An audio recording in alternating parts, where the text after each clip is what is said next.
Marvel studios അവരുടെ entire ഓഡിയൻസിനെ Santiago Comic-Con വെച്ച് ഞെട്ടിച്ച് കളഞ്ഞു. റോബർട്ട് ഡോണി ജൂനിയർ MCUലേക്ക് തിരിച്ചു വന്നു.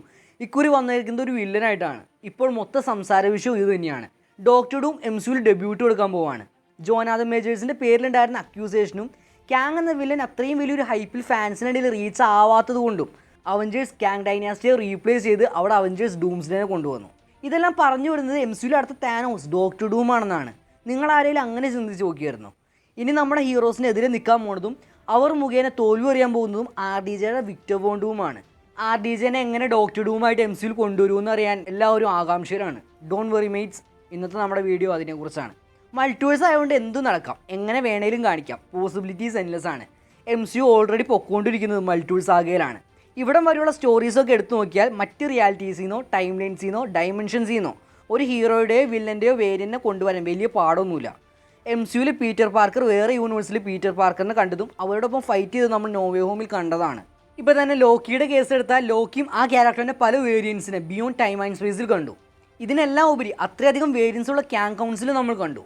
ഇപ്പോൾ മൾട്ടിവേഴ്സ് ലെവലിൽ കാസ്റ്റിംഗ് യൂസ് ചെയ്യുന്നതിൻ്റെ എക്സ്ട്രീമിൽ RDJനെ ഡോക്ടർ ഡൂമായിട്ട് കൊണ്ടുവന്നു. ഇതെല്ലാം മൾട്ടിവേഴ്സിൽ എന്തും നടക്കുന്നുള്ളതിൻ്റെ പ്രൂഫാണ്. സോ ഇത്ര നാൾ നമ്മൾ കണ്ട ടോണി സ്റ്റാർക്കിൽ മറ്റൊരു യൂണിവേഴ്സിൽ നിന്ന് വരാൻ പോകുന്ന ഒരു വില്ലനാണ്. വേണേൽ അത് മൾട്ടിവേഴ്സിലെ ടോണി സ്റ്റാർക്കിൻ്റെ ഒരു ഡാർക്കർ വെർഷനായിട്ടും കാണിക്കാം. ഇപ്പോൾ ഞാൻ പറഞ്ഞത് എല്ലാവരും കരുതാൻ സാധ്യതയുള്ള ഒരു സിമ്പിൾ തിയറിയാണ് അല്ലെങ്കിൽ കൺസെപ്റ്റാണ്. അതിനെ ഇങ്ങോട്ടേക്ക് അഡാപ്റ്റ് ചെയ്തൊരു വലിയ കഥ പറയാൻ പ്രയാസമൊന്നുമില്ല. മാർവൽ കോമിക്സിലെ പല ഹീറോസിൻ്റെ ഒരു മേജർ ത്രെറ്റ് ആയിട്ടുള്ള ഒരു ക്യാരക്ടറാണ് ഡോക്ടർ ഡൂം. അയാളുടെ ആദ്യത്തെ ആർച്ച് റൈവൽ ഫെൻറ്റാസ്റ്റിക് ഫോറിലെ റീ റിച്ചാർഡ്സ് ആണ്. അതുവഴി വേണമെങ്കിൽ ഡോക്ടർ ഡൂമിനെ കണക്ട് ചെയ്യാനും പറ്റും. ഫെൻറ്റാസ്റ്റിക് ഫോർ ഫസ്റ്റ് സ്റ്റെപ്പ് എന്ന MCUയുടെ സിനിമ ഓൾറെഡി സെറ്റ് ചെയ്തേക്കുന്നത് വേറൊരു യൂണിവേഴ്സിലാണ്. ആ ഒരു യൂണിവേഴ്സ് ഒരു റെട്രോ ഫ്യൂച്ചറിസ്റ്റിക് സ്റ്റൈലിലാണ് നമുക്ക് മുമ്പിൽ പ്രസൻറ്റ് ചെയ്യാൻ പോകുന്നത്. MCUവിൽ ഫെൻറ്റാസ്റ്റിക് ഫോർ ഇല്ല. അതുകൊണ്ട് തന്നെ ഫെൻറ്റാസ്റ്റിക് ഫോറിൻ്റെ യൂണിവേഴ്സിൽ ഉണ്ടായിരുന്ന ടോണി സ്റ്റാർക്ക് റീ റിച്ചാർഡ്സ് ആയിട്ട് കോമ്പറ്റീഷൻ വരുന്ന പോലെയൊക്കെ കാണിച്ച് ആ ഒരു യൂണിവേഴ്സിൽ തന്നെ ഡോക്ടർ ഡൂമായി മാറുന്നതും കാണിക്കാൻ പറ്റും.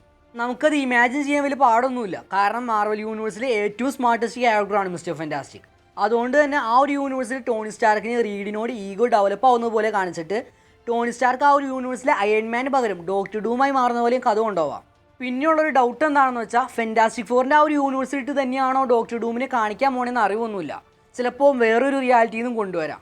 ഇനി എങ്ങനെയൊക്കെ കൊണ്ടുവന്നാലും നമ്മൾ സീക്രട്ട് വാഴ്സിലൊക്കെ കാണുന്ന ഡൂമിൻ്റെ സുപ്പീരിയർ വെർഷനായിട്ടുള്ള ഗോഡ് എംപറർ ഡൂമിനെയൊക്കെ കാണിക്കുന്നതിന് മുന്നേ ഒരു നോർമൽ ത്രെറ്റായ അല്ലെങ്കിൽ ഫെൻറ്റാസ്റ്റിക് ഫോറിൻ്റെ മാത്രം വില്ലനായി നമ്മൾ കണ്ടിട്ടുള്ള ആ ഒരു ബേസിക് വെർഷൻ ഓഫ് ഡൂമിനെ കാണിച്ചിട്ടായിരിക്കും ആ ഒരു ക്യാരക്ടറിന് ഡെബ്യൂട്ട് കൊടുക്കുന്നത്. ആക്ച്വലി MCU അവരുടെ മൾട്ടിവേഴ്സ് ആകുള്ള സ്റ്റോറി ഡെവലപ്പ് ചെയ്യേണ്ട ടൈമായി.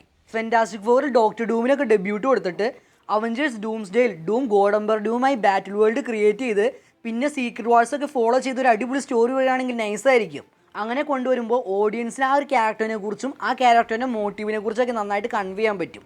ആ ഒരു ക്യാരക്ടർ ഡെവലപ്മെൻറ്റ് തന്നെ സീക്രട്ട് വാഴ്സിന് ഒരു നല്ല പുഷ് കൊടുക്കും. ഇനി ടോണി സ്റ്റാർക്കിൻ്റെ മറ്റൊരു വെർഷനാണ് ഡോക്ടർ ഡൂം എന്ന് പറയണമെന്ന് നിർബന്ധമൊന്നുമില്ല. കോമിക്സിൽ എല്ലാവരും കണ്ടുവന്നത് വിക്ടർ വോൺ ഡൂമിനെയാണ്. സോ റീഡേഴ്സ് ഉൾപ്പെടെ വെയിറ്റ് ചെയ്യുന്നത് വിക്ടർ ഡൂമിനെ കാണാനായിരിക്കും. അതുപോലെ നമ്മൾ സിനിമയിൽ കണ്ടിട്ട് പോലെ അത്രയും വെർത്ത്ലെസ് ആയിട്ടുള്ളൊരു ക്യാരക്ടറല്ല ഡോക്ടർ ഡൂം. ആ ക്യാരക്ടർ ഒരു അവഞ്ചേഴ്സ് ലെവൽ ത്രെറ്റാണ്. ഇവിടെ RDJനെ വിക്ടർ ഡൂമായിട്ട് കാണിച്ച ആ ഒരു ക്യാരക്ടറിന് ഒരു അയൺമാൻ ബാക്ക്ഗ്രൗണ്ട് കൊടുക്കാനും പറ്റും. അതായത് കോമിക്സിൽ സീക്രട്ട് വാഴ്സിന് ശേഷം വിക്ടർ അയൺമാൻ്റെ മാൻഡിൽ എടുക്കുന്നുണ്ട്. സീക്രട്ട് വാഴ്സിന് ശേഷം സിവിൽ വാർ 2 നടക്കുമ്പോൾ അതിൽ Iron Man versus Captain Marvel fight വരും. അതിൻ്റെ അവസാനം ടോണി സ്റ്റാർക്ക് കോമ സ്റ്റേജിലേക്ക് പോകും. ആ ഒരു ടൈമിൽ ടോണിയുടെ ഒരു AI മാത്രമേ നമുക്ക് കോമിക്സിൽ കാണാൻ പറ്റുള്ളൂ. അപ്പോൾ അയൺമാൻ മാൻഡിൽ എടുത്ത ആ ഒരു ക്യാരക്ടറിനെ ലെഗസി നിലനിർത്തുന്നത് ഡോക്ടർ ഡൂമാണ്. സിംപ്ലി അത് ഇങ്ങോട്ടേക്ക് ഓൾട്ടർ ചെയ്ത് കൊണ്ടുവരാം. ഈ യൂണിവേഴ്സിൽ ടോണി സ്റ്റാർക്കിന് പകരം വിക്ടറാണ് അയൺമാൻ ആവുന്നതെന്ന് കാണിക്കാം. ശേഷം ആ ഒരു ക്യാരക്ടർ കറപ്റ്റ് ആവുന്നത് പോലെ കൊണ്ടുവരാം. അങ്ങനെ അല്ലെങ്കിൽ ടോണി സ്റ്റാർക്കായിട്ട് കണക്ഷൻ ഒന്നും ഇല്ലാതെ നോർമൽ വിക്ടർ വോൺ ഡൂമാണെന്നും കാണിച്ച് കഥ പറയാം. എങ്ങനെ കൊണ്ടുവന്നാലും ആ ഒരു ക്യാരക്ടറിൻ്റെ പ്ലോട്ട് നന്നായാൽ ഓഡിയൻസ് ഏറ്റെടുക്കും. അതുപോലെ എല്ലാവർക്കുള്ള ഒരു ഡൗട്ടാണ് എന്തായിരിക്കും അവഞ്ചേഴ്സ് ഡൂംസ്ഡേ എന്നുള്ളത്. റോബർട്ട് ഡോണി ജൂനിയറിൻ്റെ ഡോക്ടർ ഡൂം ഡെബ്യൂട്ട് നടത്താൻ പോകുന്നത് ഈ ഒരു പടത്തിലൂടെയാണ്.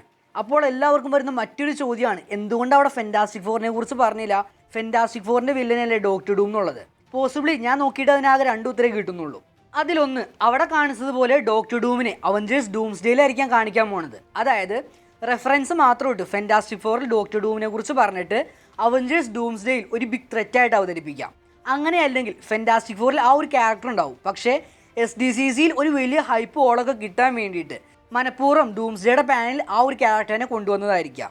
ഇവിടെ ഡൂംസ്ഡേ എന്ന് പറഞ്ഞ സിനിമ മാർവൽ കോമിക്സിലെ അൾട്ടിമേറ്റ് കോമിക്സ് ഡൂംസ്ഡേ എന്ന് പറഞ്ഞ കോമിക്സിൽ നിന്ന് ഇൻസ്പയർ ആയിട്ട് കൊണ്ടുവന്നാണെന്ന് തിയറി ഉണ്ട്. അതിൻ്റെ അകത്ത് ടൈംലി നശിപ്പിക്കുന്ന ഒരു വില്ലനെ തേടി ഫെൻറ്റാസ്റ്റിക് ഫോർ അൾട്ടിമേറ്റ് മാർവൽ യൂണിവേഴ്സിലെ മറ്റ് സൂപ്പർ ഹീറോസിനെയും കൂട്ടി ഒരു അന്വേഷണം നടത്തും. അതിൻ്റെ ഒടുവിൽ ആ ഒരു വില്ലൻ ശരിക്കും അൾട്ടിമേറ്റ് മാർവൽ യൂണിവേഴ്സിലെ റിച്ചാർഡ്സ് ആണെന്ന് മനസ്സിലാവും. ആ ക്യാരക്ടറിൻ്റെ പാസ്റ്റ് ട്രോമ ആ ക്യാരക്ടറിനെ വില്ലനാക്കുന്നതായിട്ടാണ് പറഞ്ഞു പോണത്. ആ ഒരു ആർക്കിനെ ഇങ്ങോട്ടേക്ക് കുറച്ച് മാറ്റം വരുത്തി കൊണ്ടുവരാം. അതായത് ടൈംലൈൻ നശിപ്പിക്കാൻ നോക്കുന്ന വില്ലനായിട്ട് ഡോക്ടർ ഡൂമിനെ പോർട്രേ ചെയ്യാം. ആ ക്യാരക്ടർ മൾട്ടിവേഴ്സിനെ നശിപ്പിച്ച് അതിൻ്റെ ഗോഡാവാൻ നോക്കുന്നു. ഇത് മറ്റൊരു സ്റ്റോറിക്ക് കൂടി കണക്ഷൻ തരുന്നുണ്ട്. MCU ശരിക്കും കാങ് ദ കോൺക്വറർ ചെയ്യാൻ നോക്കിയത് ഇത് തന്നെയാണ്. മറ്റു യൂണിവേഴ്സിൻ്റെ മുകളിൽ ആധിപത്യം സ്ഥാപിച്ച് മൊത്തം മൾട്ടിവേഴ്സിനെ തൻ്റെ കീഴിൽ കൊണ്ടുവരാൻ നോക്കി. അതിന് ഹി ഹു റിമെയിൻ സമ്മതിക്കാത്തത് കൊണ്ട് കഥ ഇവിടം വരെ എത്തി. ചിലപ്പോൾ ഡോക്ടർ ഡൂം ചെയ്യാൻ പോണത് മൊത്തം ടൈം ലൈനെ നശിപ്പിച്ച് വീണ്ടും ഒരൊറ്റ ടൈം ലൈൻ ഉണ്ടാക്കി അതിൻ്റെ ഗോഡാവാൻ നോക്കുന്നതാവാം. ഇനി RDJയുടെ അയൺമാൻ ഉണ്ടായിരുന്നെങ്കിൽ ഈ ഒരു കോമിക് റൺ കുറച്ചുകൂടി അടിപൊളിയാക്കുമായിരുന്നു. അതായത് കോമിക്സിൽ റിച്ചാർഡ്സ് വില്ലിനെ തേടിപ്പോയി അവസാനം കണ്ടുപിടിക്കുന്നത് ആ ഒരു ക്യാരക്ടറിൻ്റെ വേരിയനെ തന്നെയാണ്. അതുപോലെ ഇവിടെ ടോണി സ്റ്റാർക്ക് വില്ലനെ തേടിപ്പോയി കണ്ടുപിടിക്കുന്നതും ഡോക്ടർ ഡൂമായി മാറിയ അയാളുടെ വേരിയനെ ആക്കാം. പക്ഷേ അതിപ്പോൾ MCUവിൽ പോസിബിൾ അല്ലല്ലോ. ഇനി MCUവിൽ വരാൻ പോണ റിച്ചാർഡ്സിൻ്റെ വേരിയൻ്റ് ആയിട്ടാണോ വിക്ടർ വോൺ ഡൂമിനെ കാണിക്കാൻ പോണേ? അങ്ങനെ കാണിക്കുമെന്ന് തോന്നുന്നില്ല. പകരം ഇതുപോലെ ഫാന്റാസ്റ്റിക് ഫോർ ടൈം ലൈൻ നശിപ്പിക്കുന്ന ഒരു വില്ലനെ തേടിപ്പോയി അത് അയൺമാൻ്റെ വേരിയൻ്റായ വിക്ടർ ഡൂം ആണെന്നോ അല്ലെങ്കിൽ ഒറിജിനൽ വിക്ടർ ഡൂം ആണെന്നോ കഥ പറയാം. പക്ഷേ ഇതിനെല്ലാം പുറമെ ഏറ്റവും വലിയൊരു സംശയം എന്താണെന്ന് വെച്ച് കഴിഞ്ഞാൽ ഡോക്ടർ ഡൂം അങ്ങനെ ഒരു വലിയ ബാറ്റിൽ വേൾഡ് ഉണ്ടാക്കും എന്നുള്ളതാണ്. അതിന് മോളിക്യൂൾ മാൻ്റെ സഹായം വേണം. പക്ഷേ ആ ഒരു ക്യാരക്ടർ ഒരു പവർ ഹൗസ് ആണ്. അതായത് സീക്രട്ട് വാഴ്സിൽ ബാറ്റിൽ വേൾഡിൻ്റെ മൊത്തം എനർജി സോഴ്സ് എന്ന് പറയുന്നത് മോളിക്യൂൾ മാൻ ആണ്. മോളിക്യൂൾ മാൻ ഇല്ലെങ്കിൽ ആ ഒരു വേൾഡ് ഇല്ല. അതിൻ്റെ അവസാനം മോളിക്യൂൾ മാനിനെ കൺവിൻസ് ചെയ്താണ് ഹീറോസ് അവരുടെ വേൾഡിനെ തിരിച്ചു പിടിക്കണതും. പലരും പല യൂട്യൂബ് വീഡിയോസും ഷോർട്സൊക്കെ കണ്ടുവന്ന് ഡോക്ടർ ഡൂം അങ്ങനെ ചെയ്ത് ഇങ്ങനെ ചെയ്ത് മൾട്ടിവേഴ്സിനെ നശിപ്പിച്ച് വേറൊരു പ്ലാനറ്റ് ഉണ്ടാക്കി അത്രയും പവർഫുൾ ആണെന്നൊക്കെ പറഞ്ഞു കണ്ടിട്ടുണ്ടായിരുന്നു. ബട്ട് മെയ്റ്റ്, ഇതെല്ലാം ചെയ്യണത് ഡോക്ടർ ഡൂം ഒറ്റയ്ക്കല്ല, with the help of molecule man and doctor strange. ഇവർ രണ്ടുപേരും ഇല്ലെങ്കിൽ ഗോഡ് എംപറർ ഡൂം ഇല്ല. മാത്രമല്ല ഡൂം അവിടെ യൂസ് ചെയ്യുന്ന പവേഴ്സ് ബിയോണ്ടറിൻ്റെ ആണ്. സ്ട്രേഞ്ചും മോളിക്യൂൾ മാനുമായിട്ട് ഒരു ഡീല് വെച്ച് ഡോക്ടർ ഡൂം ബാറ്റിൽ വേൾഡ് ക്രിയേറ്റ് ചെയ്ത് അതിൻ്റെ ഗോഡാവുന്നതായിട്ടാണ് സ്റ്റോറിയിൽ അവർ പറയണത്. ആ ഒരു ബാറ്റിൽ വേൾഡിൻ്റെ പവർ സോഴ്സാണ് മോളിക്യൂൾ മാൻ. അത്രയും വലിയ ഓവർ പവേർഡ് ആയിട്ടുള്ള ഒരു ക്യാരക്ടറിനെ പെട്ടെന്ന് ലൈവ് ആക്ഷനിൽ കൊണ്ടുവരാൻ പറ്റുമോ? അങ്ങനെ കൊണ്ടുവന്ന് എല്ലാവർക്കും അക്സെപ്റ്റ് ചെയ്യാൻ പറ്റുമോ? എനിക്ക് തോന്നുന്നില്ല.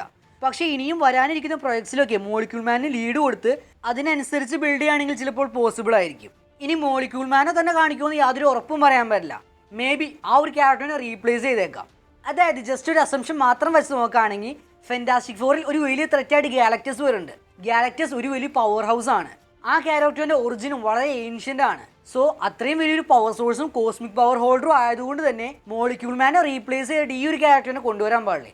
വേണമെങ്കിൽ ഇത് ഓൾട്ടർ ചെയ്യാം. ചിലപ്പോൾ നമ്മൾ സിനിമയിൽ കാണാൻ പോണത് മോളിക്യൂൾ മാന് പകരം ഗാലക്ടസിനെ ആയിരിക്കും. കോമിക്സിൽ നോക്കിയാലും പല ഘട്ടങ്ങളായിട്ട് ഹ്യൂമൻസിനെ ഗാലക്ടസ് ഹെൽപ്പ് ചെയ്തിട്ടുണ്ട്.